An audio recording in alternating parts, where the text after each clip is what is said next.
G'day and welcome to the Bloody Aussie Battler podcast with your host and fellow battler, Mike Holt. The Bloody Aussie Battler brings you news, views and interviews as we discuss what the liars, thieves, criminals and traitors have been doing to our country and to Western democracies around the world. My guests discuss important issues and explain why and how it's time to drain the billabong to bring back decent, lawful, moral government that will serve we, the people of the Commonwealth of Australia. Join us now on the Bloody Aussie Battler.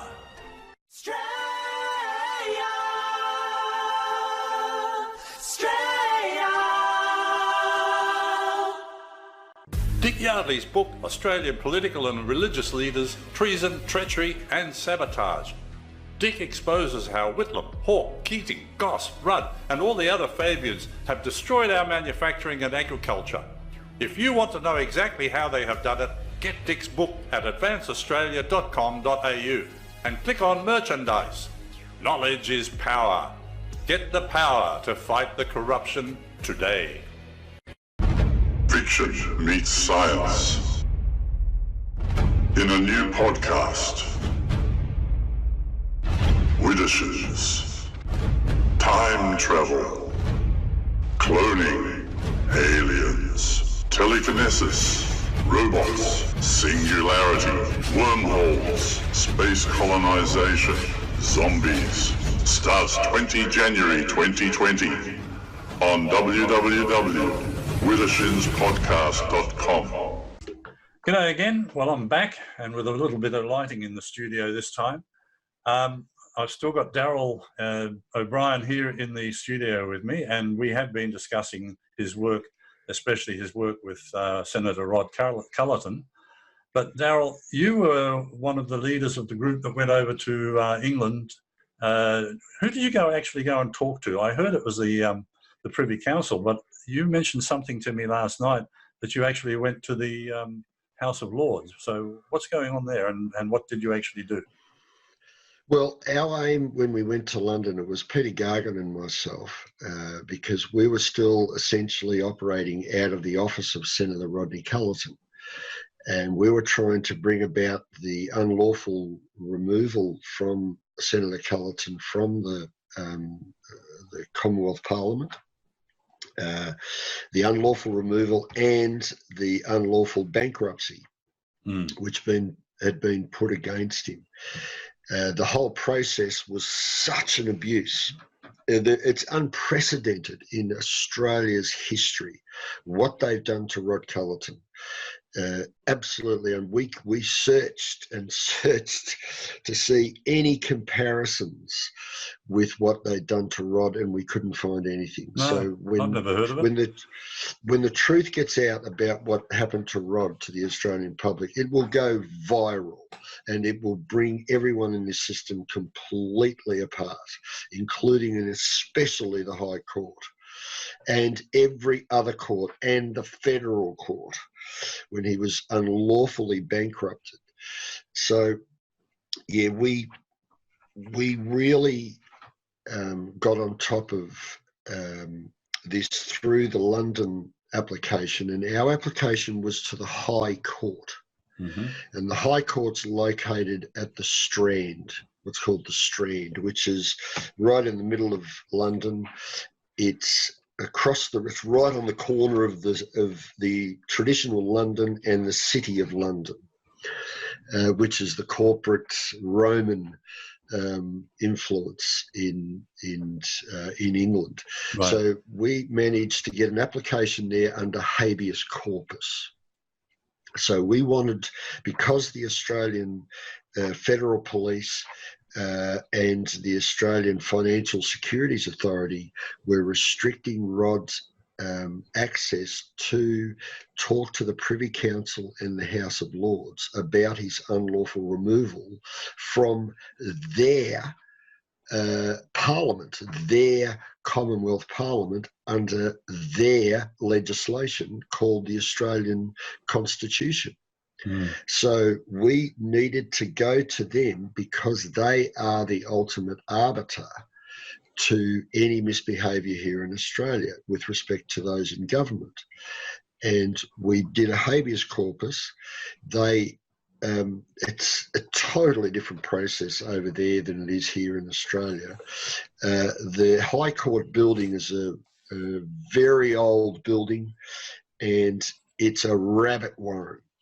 And it took us probably 2 or 3 days just to get our bearings as far as getting from one office to the other. So they've got all these divisions within that court, and the division we were concentrating on was Queen's Bench, and we managed to learn the process in Queen's Bench, and there's even an office in that building under Queen's Bench called habeas corpus. So this is where you do your habeas corpus applications.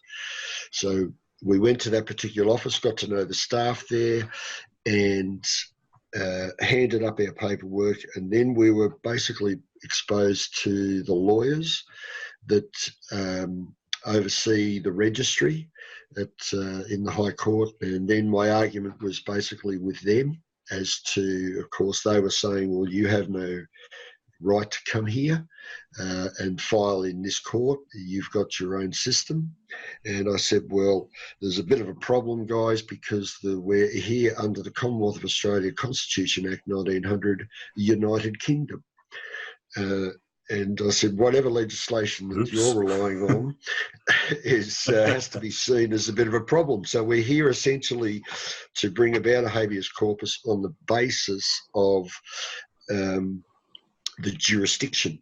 So his removal by the High Court of Australia, sitting as the Court of Disputed Returns, is not a recognisable jurisdiction applicable to the High Court, and essentially the Commonwealth of Australia and the High Court of Australia are entities under UK law. So therefore you guys have an obligation to hear this, and our only, according to law and according to the Bill of Rights, Article 9, which is cited in the Parliamentary Privileges Act here in Australia, no politician or no member of Parliament can be exposed to a public court while they are in Parliament. And he was clearly in Parliament. He was exposed to a public court. Any legislation that says that that's correct, there is an inconsistency to already existing legislation. So we need England to sort this out, and we need the Privy Council especially to sort this out. So by applying to the High Court, our vision was to do what's called a leapfrog out of the High Court straight to the Supreme Court in London, which is where the Privy Council resides. So in 2009 in England, the Privy Council was installed into the Supreme Court. And in England, the Supreme Court is higher than the High Court. Right. So it's a different jurisdictional level.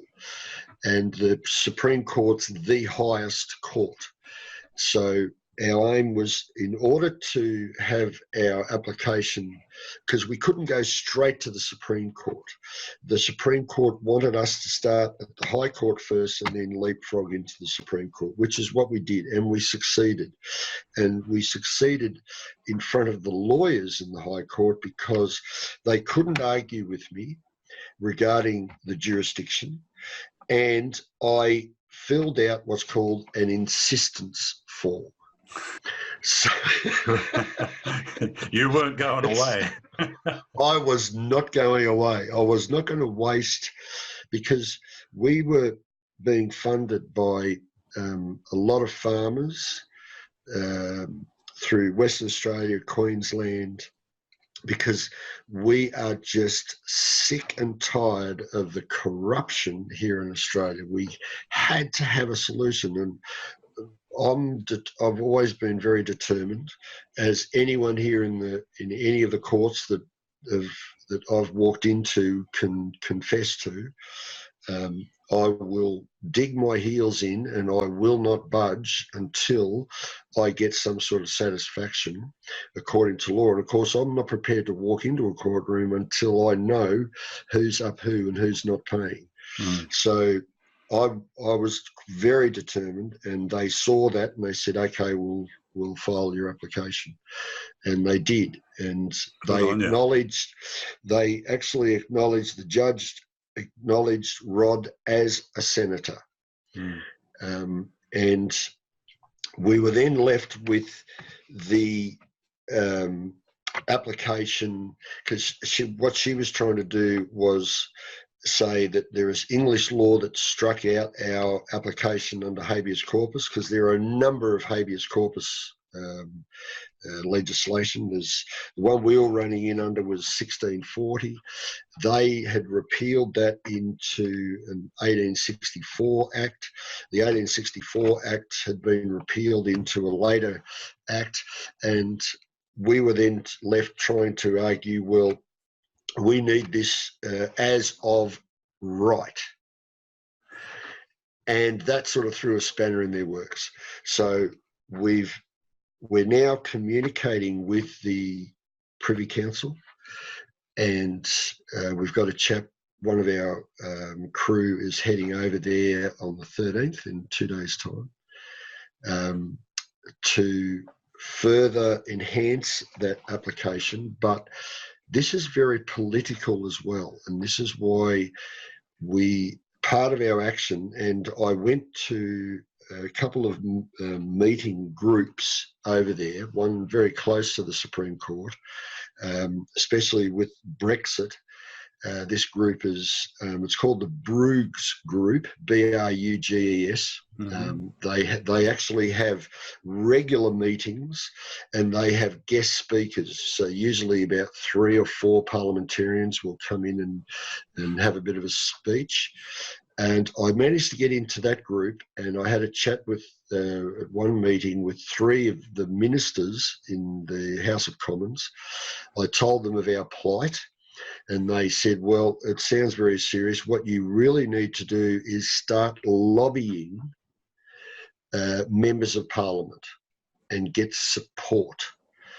And this is partly what we're about to do this year, is we need to spend time to do that.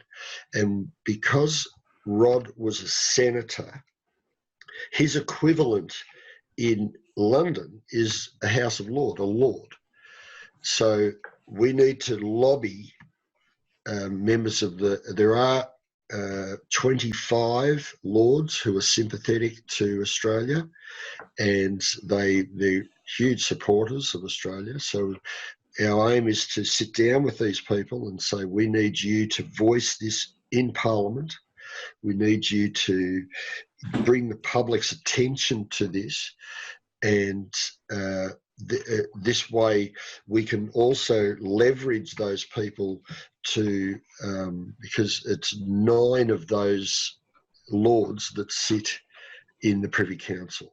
So we need to get their political pressure, and we need the Queen's permission, because the law, as I said earlier, the Bill of Rights, restricts any member of Parliament to be exposed to a public court. And this is why we really need to we're forging new grounds here. We've really had to dig deep in our history to bring about some sort of process that we can follow to give some sort of grip over there, and to get an ear. And we've made that first step with our application, a successful application to the High Court. So a lot of people are saying, oh, wow, that's opened the door for everybody.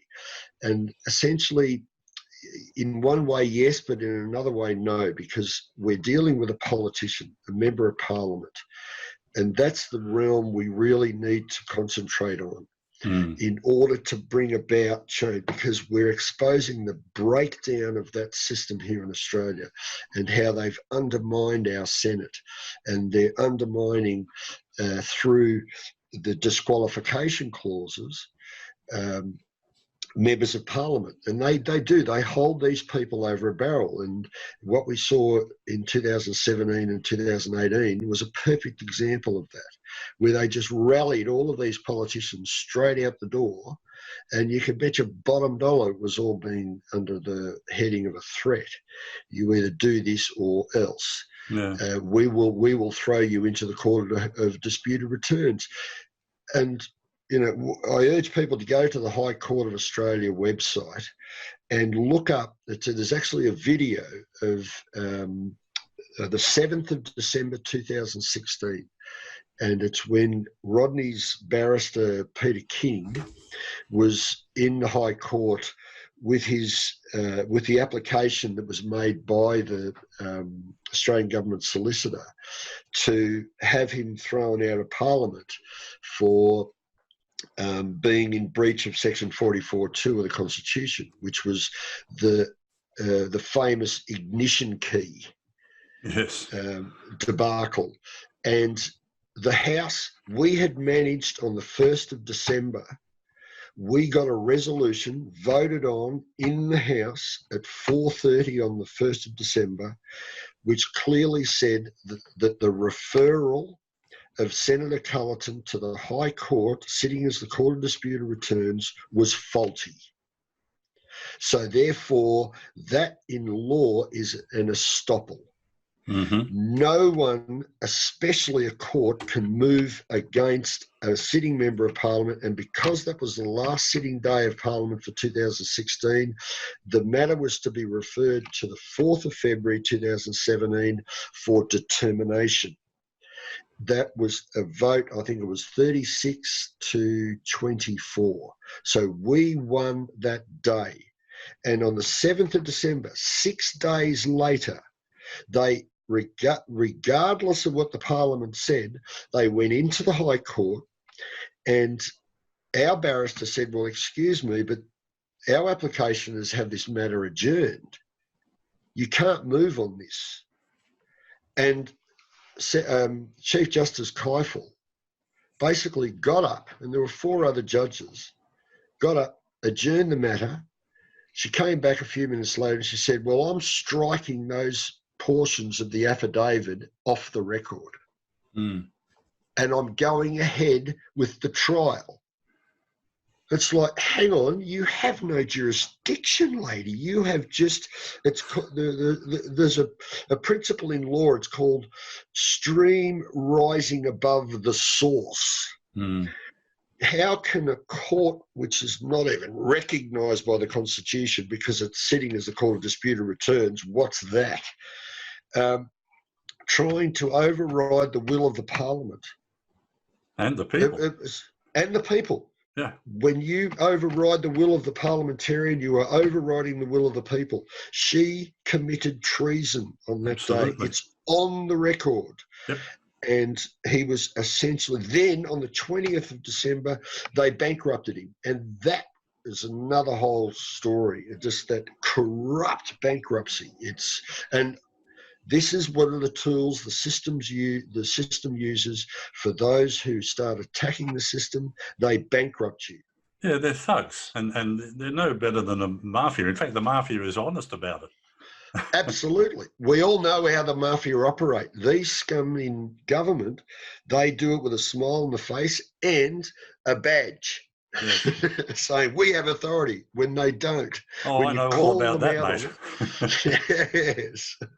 Yeah. So yeah, it's a mess. I know all about badgers coming into my home, believe me. Anyway, so now that you've been back home here, what have you been doing, and what are your plans for the future? Oh, we're pushing for the one of our people to go over there in a couple of days. We're really trying to push the Great Australian Party, and Rod and I are going to sort of hit the road as much as possible and try and wake people up to what's going on. And that's pretty much our vision for the future, is to try and get into Parliament. And once we're in Parliament, we're on the record. And we have the system at our beck and call, essentially. And from what we've learned in the past 3 years, we are dangerous. to We all are. to that system.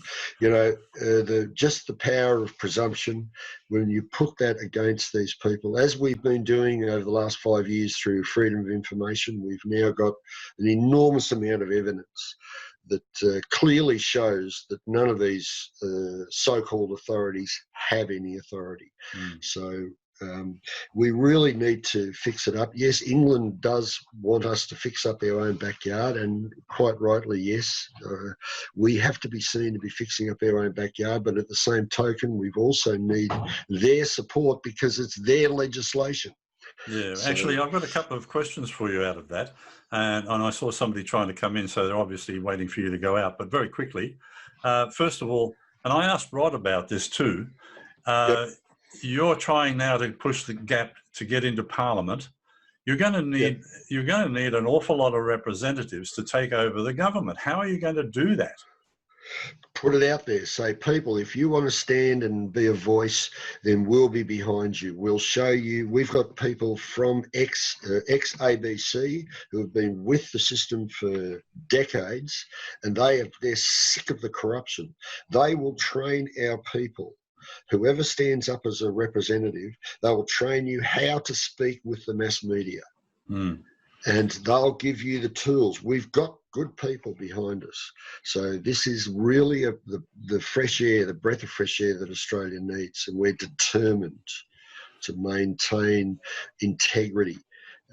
And we can clearly, anyone that's got anything to say against Rod Culleton, we have the hard evidence that contradicts whatever they're saying. I don't care who it is. And there are even some people in the freedom movement who are trying to throw Rod under the bus. Well, believe me, I've been there the whole time, and I wouldn't have anything to do with Rod if there was anything unbeknownst about the guy. He is, I trust him with my life. He's just true blue. Now, I know you've read the Constitution front to back and upside down. Where in the Constitution does it say anything about having a political party in Parliament? It wasn't until 1975, I think, the Constitution was devoid of the words political party because the Constitution only recognises a representative of the constituents, not a political party. So how do you justify having a political party running to get into this fake Parliament? In fact, Arthur Cresby, who was a parliamentarian quite a few decades ago and one of the best I think we've ever had, he admitted readily, yes, the Constitution does not recognise a political party, but in order to gain back control over the oligarchy that have stepped in and taken over the system, you need to take one step back in order to take two steps forward. And that's on that basis we have created the Great Australian Party. So we allow those who come in to have free rein as far as what their policies are, as long as it falls within the confines of the Constitution, and that's it. And they're answerable to the voters. Absolutely. So this is the mantra we're going to maintain, and that Constitution is first and foremost with respect to everything we say and do.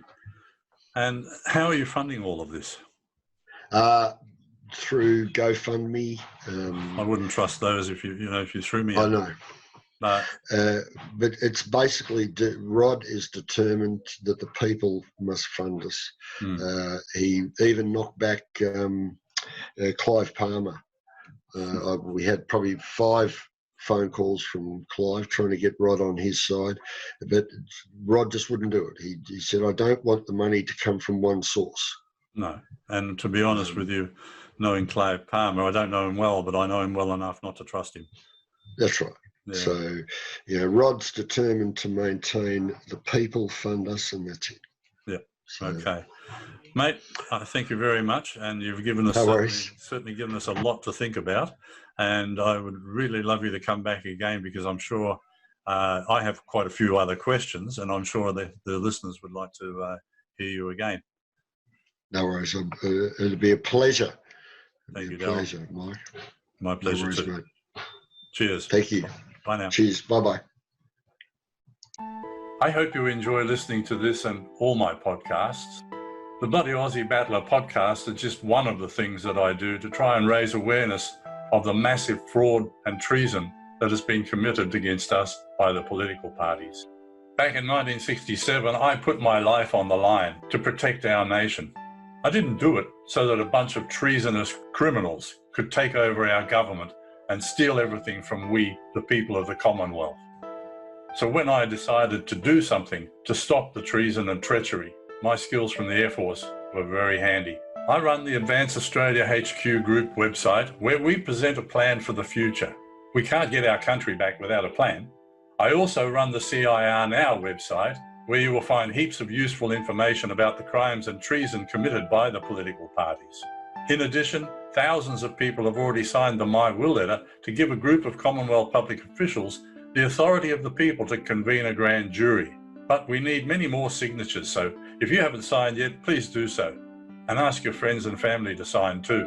Now, as you can imagine, all this takes a lot of my time and it costs money too. So if you could spare a gold coin or more to support my work, please go to any of these websites and click on the donate button. If you can, why not make it a monthly donation? Just the cost of a cup of coffee every month will help us keep on spreading the word. Thank you. Someone made a suggestion to me on Facebook that I talk a bit about the history of our country. I'd like to start out with my own personal history because I came here to Australia back in the mid-50s as a 10-quid pommy. And I lived in a place called Annett. Well, in those days, it was full of European refugees like us. I came over from England, but there were Poles, there were Germans, there were Dutch, there were Yugoslavs, there were people from all over Europe, French, whatever you want. And my immediate neighbours, on one side was a Dutch family with a young daughter. On the other side was a Scottish family with another young daughter. And at the back was a Dutch family with about 12 kids. And we were quite a polyglot lot. Where I lived, there was a bit of bush across the road. But as soon as we arrived, I had a very broad English West Country accent. "Arr, that be right. I'd be going down the pub to get some scrumpy. Arr." Yeah, Long John Silver. But these Dutch kids took me under their wing because they'd been there a bit longer than me. And they said, if you're going to live in Australia, you have to speak like an Aussie. Well, within 12 months, I was speaking like an Aussie. I was also learning a lot about the history of our country. Even at school, we were taught a lot about the history and traditions and everything in our country. I was fascinated by the Aboriginals. I used to go across the road into the bush. I would fashion spears and boomerangs, and I would go down the creek fishing, and I would weave little nets for them and all sorts of stuff, you know. It was also the start of my entrepreneur indoctrination, and while I was down the creek, quite often people would come down and they couldn't get across the creek, mostly little old ladies. So I built a bridge. It wasn't a very good one, it was a bit makeshift, a few rocks and planks and then some dirt over the top. But it was good enough for people to be able to walk over. And I figured, well, I went to a lot of trouble to do this, so I charged a penny for each person who wanted to go over. And lo and behold, they started paying me. So I got into business very young. I think I must have been about 7 or 8, I think. Anyway, my introduction to Australia was quite good because I came over here on the Aronsay ship, which has now, of course, been broken up. And we stayed at a hostel underneath the Story Bridge in Brisbane. That was the first time I'd ever come across a frangipani. Oh, it was a beautiful smell. I love frangipanis even today. But as I started to learn about the history of Australia, I learned about bush rangers and I learned about the hardships of the people out in the homesteads and even the squatters and the squatters' wives. I remember reading a story in our history books about the squatter's wife who killed a black snake. And I thought, geez, she was pretty brave. But then I went over across the bush and there were snakes all over the place. And in the end, I just learned to ignore them. Most of them wouldn't bother you as long as you didn't upset them.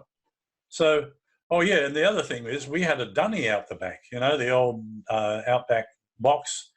And we used to do our business and then sprinkle a layer of sawdust over it. Jeez, it stank. But I was always worried about getting bitten on the bum by redbacks. So we certainly had a good time. And it was while I was living in Annett that the first sewerage went in. I remember that very clearly. They started digging up the pipe or digging up the ground to put the pipes in after each house. So I was there at the beginning of a lot of the things that we take for granted in Australia today.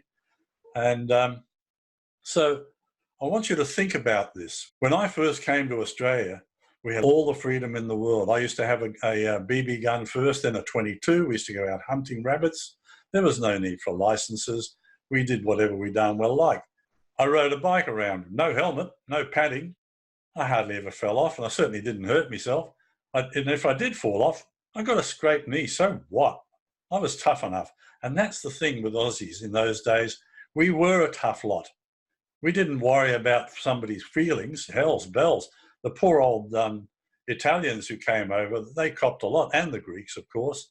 And we used to call them wogs and all these funny words, and they didn't care. And we were all mates at the end of it all, you know. I mean, yeah, I used to tease them, and they used to tease me back. I was a pommy bastard. So what? It just was water over the duck's back, and we never worried about it. We became Aussies. And that's another thing. When I came over here, I wasn't an immigrant. I was a new Australian, and I was proud to be. And as I grew up, over the years, I became even more proud. And in fact, I became so proud of being an Aussie, when the call came for the Vietnam War, I signed up on my own. I didn't have to be asked. I just went. So please think about this and be proud of our country. We have a lot to be proud of.